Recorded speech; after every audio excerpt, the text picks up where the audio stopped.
Today we are going over stories of people who went to extreme lengths to take justice into their own hands. When the system fails. When the law looks the other way. When injustice becomes unbearable. Some people decide they will not wait for justice. They will become it. These are their stories. It is 1812 and a 12-year-old boy named John Brown is delivering a herd of cattle that he just drove over 100 miles to the home of a U.S. Marshal. The Marshal is impressed that such a young boy was able to do this all alone and invites him to stay with him for a few days before making the trek back to Ohio. John is tired from the journey and the Marshal seems friendly, so he agrees and together they enter his home. Inside, John sees a boy around his age dressed in ragged clothing. He excitedly rushes over to introduce himself, and the boy, though nervous at first, eventually warms up and the two begin to play together. This boy is smart, kind, and gives John some things that he had made as gifts. Soon it is dinner time and the Marshal calls for John to join him and the guests he invited at the table. John's new friend serves them while the Marshal praises John in front of his friends. This boy drove all that cattle out there over 100 miles all by himself. He beams as if John were his own son. The dinner is wonderful, filled with laughter, and eventually the guests leave to head home. John is smiling, full and content. But as the Marshal closes the door behind the last of his guests, a dark scowl emerges on his face. He turns to John's friend, the boy, and he begins berating him for the mistakes he had made during dinner service. The boy is terrified as the Marshal walks to the fireplace and grabs an iron shovel. Without hesitation, the Marshal turns and begins viciously beating the boy with it. John watches helplessly as his friend is hit over and over again. The sound of the shovel ringing out against his skull echoes in the room, and he can smell the boy's blood as it begins to pour from a wound on his head. In that moment, the cruelty of the world his parents had warned him about becomes crystal clear. The Browns were Calvinists, and they had told John that slavery was an abomination against God. Though he had heard those words countless times, this night is the first time he has seen its horrors with his own two eyes. At that moment, John Brown silently decides there is no greater evil in the world than slavery, and that he will wage an eternal war to end it. The 1800s in America are a very uneasy period to say the least. Tensions between the northern free states and southern slave states are rapidly escalating.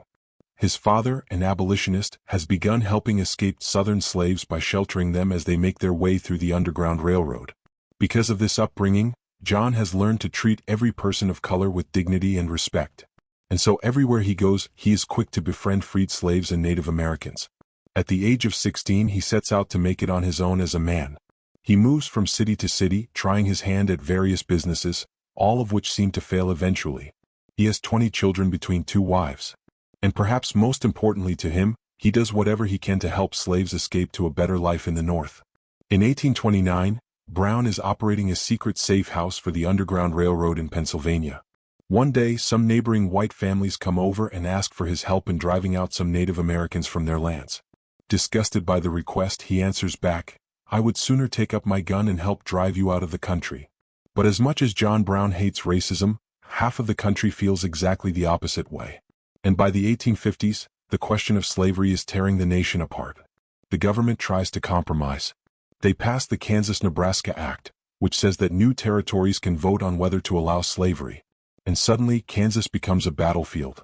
Pro-slavery settlers pour in from Missouri. Abolitionists pour in from the North. Both sides are trying to control the vote. Both sides are armed. Both sides are ready to kill. John Brown moves to Kansas with 5 of his sons. They settle in a small abolitionist community. They are farmers. They are trying to build a life. But the pro-slavery forces, backed by the government, are terrorizing the abolitionists. They burn their homes. They attack their towns. They kill anyone who stands against slavery. And the law does nothing. The law protects the slavers. In May 1856, pro-slavery forces attack the town of Lawrence, Kansas. They destroy printing presses. They burn buildings. They loot homes. It is a massacre. And John Brown hears about it. He hears that his friends have been killed. That their homes have been burned. That the government is doing nothing. And something inside him breaks. He gathers his sons. He gathers a few followers. And on the night of May 24, 1856, he leads them to the cabins of 5 pro-slavery settlers along Pottawatomie Creek. These men were not soldiers. They were not killers. They were just settlers who supported slavery. But to John Brown they are the enemy. They are the enemy of God. Brown and his men dragged these men from their homes in the middle of the night. In front of their families. In front of their wives and children. and they hacked them to death with broadswords. 5 men, brutally killed, their bodies left in the dirt, their families screaming. This is not war. This is murder. Cold-blooded. Calculated. And John Brown does not apologize for it. He believes he is doing God's work. He believes that slavery is so evil, so monstrous, that violence is not just justified. It is required. The Pottawatomie Massacre shocks the nation. Pro-slavery forces retaliate. Abolitionists rally behind Brown. Kansas descends into full-scale guerrilla warfare. Brown becomes a legend to some, a terrorist to others. He does not care. He has crossed a line, and he will never go back. For the next 3 years, John Brown plans something bigger. Something that will force the nation to confront slavery. He decides to start a slave rebellion. He will raid a federal armory, steal weapons, arm enslaved people, and lead them in an uprising that will spread across the South.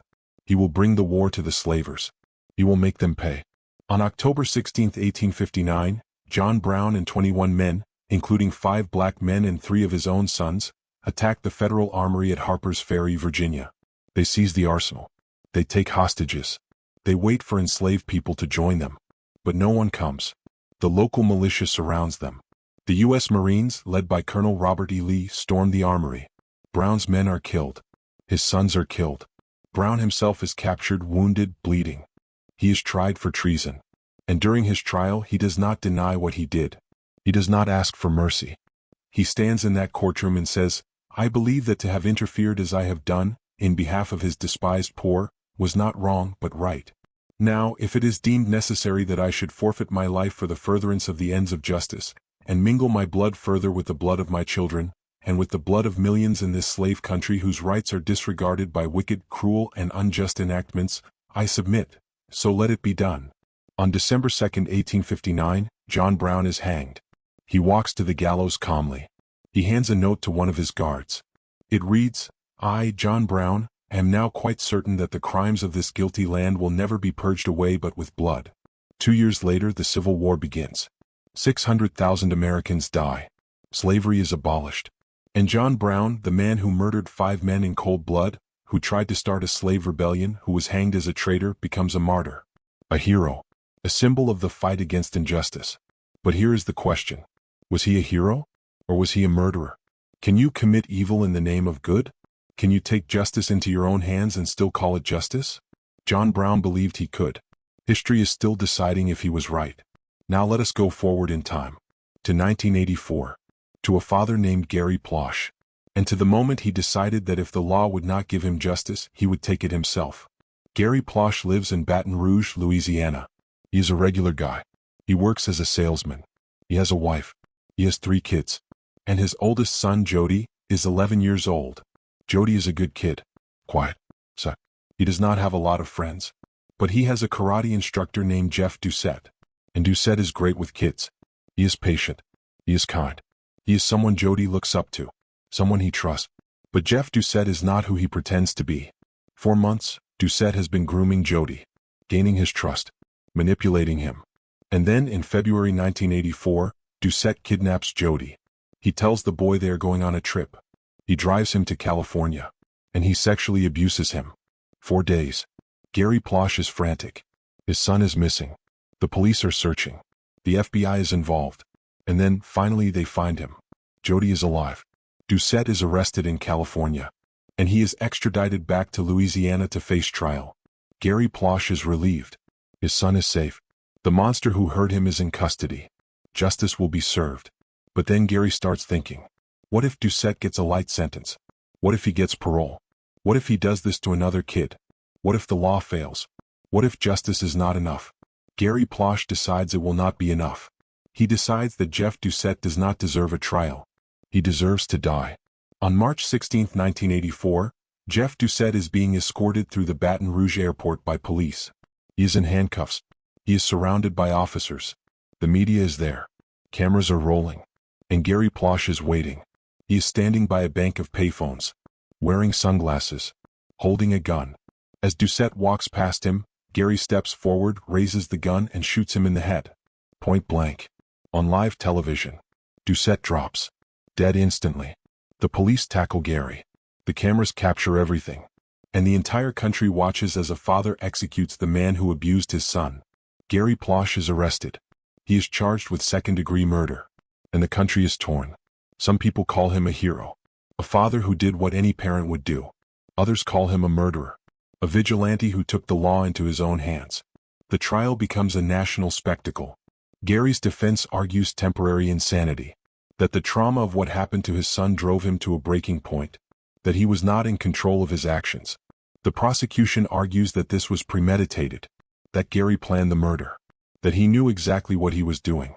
The jury deliberates, and they come back with a verdict, guilty, but with a sentence of 7 years suspended, 5 years probation, 300 hours of community service, no jail time. Gary Plauche walks free. The country is outraged. Some say justice was served, that Gary did what the system could not, that a child predator got what he deserved. Others say the system failed, that murder is murder no matter the reason, that vigilante justice is not justice at all. Gary Plauche lives the rest of his life quietly. He never expresses regret for what he did. He says he would do it again. Jody, his son, struggles for years with the trauma of what happened. He eventually writes a book about it. He says he wishes his father had not killed Doucette, not because Doucette did not deserve it, but because it made him relive the trauma over and over again. Because every time someone talked about the shooting, they talked about what happened to him. Gary Plauche dies in 2014, and the question remains, was he a hero, or was he a murderer? The law says he was guilty, but the jury gave him no jail time. Society is still divided, and the line between justice and vengeance has never been blurrier. Now let us go back to the 1850s, to San Francisco, to a city so corrupt, so lawless, so broken that the people decided to take over, to form their own government, to arrest, try, and execute criminals themselves. This is the story of the San Francisco Committee of Vigilance, and it is a story of what happens when society decides the law is not enough. San Francisco in the 1850s is chaos. The gold rush has brought hundreds of thousands of people to the city. Miners, merchants, criminals. The population explodes overnight, and the city cannot keep up. There are not enough police, not enough courts, not enough jails. Crime is everywhere. Gangs control entire neighborhoods. Politicians are corrupt. Judges are bought, and people are terrified. In 1851, a merchant named William Tell Coleman decides enough is enough. He gathers a group of prominent citizens, businessmen, and merchants, and they form the Committee of Vigilance, a group of private citizens who will take the law into their own hands. They will arrest criminals. They will hold trials. They will execute the guilty, and they will do it without waiting for the corrupt government to act. Within weeks, the committee has over 700 members. They patrol the streets. They raid gang hideouts. They arrest known criminals, and they hold trials in a warehouse with a jury of their own members. If you are found guilty, the sentence is swift: exile or hanging. The first man they execute is a man named John Jenkins, accused of stealing a safe. The committee arrests him, tries him, and hangs him within hours. No lawyers, no appeals, just a rope and a crowd of vigilantes watching. The city is shocked. The government is furious. But the people support the committee, because for the first time in years they feel safe. For the first time, criminals are being punished. The committee hangs 4 men in 1851. They exile dozens more. And crime in San Francisco drops. But then something changes. The committee starts to expand its power. They start arresting people for political reasons. They start targeting rivals of their members. They start acting less like a justice system and more like a mob. And the line between vigilante justice and tyranny starts to blur. In 1856, the committee reforms after a journalist named James King is murdered by a corrupt politician. This time they are even more powerful. Over 8,000 members. They take over the city. They storm the jail and seize the murderers. They hold a public trial, and they hang them in front of thousands of people. The governor calls in the state militia. But the committee has more men, better weapons. The militia backs down. 4 months, the Committee of Vigilance is the only law in San Francisco. They arrest, they try, they execute, and the government can do nothing to stop them. Eventually the committee disbands. They declare their mission complete. Crime has been reduced. Corruption has been exposed. And they hand power back to the government. But the precedent has been set. The people have seen what happens when citizens take justice into their own hands. And the question remains, was it justice? Or was it mob rule? These are the stories of people who took justice into their own hands. John Brown, who murdered 5 men and tried to start a slave rebellion because he believed slavery was evil. Gary Plauche, who shot his son's abuser on live television because he believed the law would not be enough. And the San Francisco Committee of Vigilance, who took over an entire city because they believed the government had failed. Were they heroes? Were they criminals? Were they both? The answer depends on who you ask. Because justice is not always clear. Justice is not always fair. And sometimes, when the system fails, people decide they will become the system. They will become judge, jury, and executioner. And they will live with the consequences for the rest of their lives. John Brown was hanged. But he became a martyr for the abolitionist cause. His actions helped spark the Civil War. And slavery was abolished. Gary Plauche killed a man on live television. But he never went to jail. And many people still call him a hero. The San Francisco Committee of Vigilance took over a city. But crime went down. And they handed power back. So what is the lesson? Is vigilante justice ever justified? Can you commit violence in the name of good and still call yourself righteous? Or does taking justice into your own hands make you just as guilty as the people you are fighting? History does not give us easy answers. It gives us stories. Stories of people pushed to the edge. Stories of people who decided they would not wait for justice. They would take it. And the world would have to decide if they were right.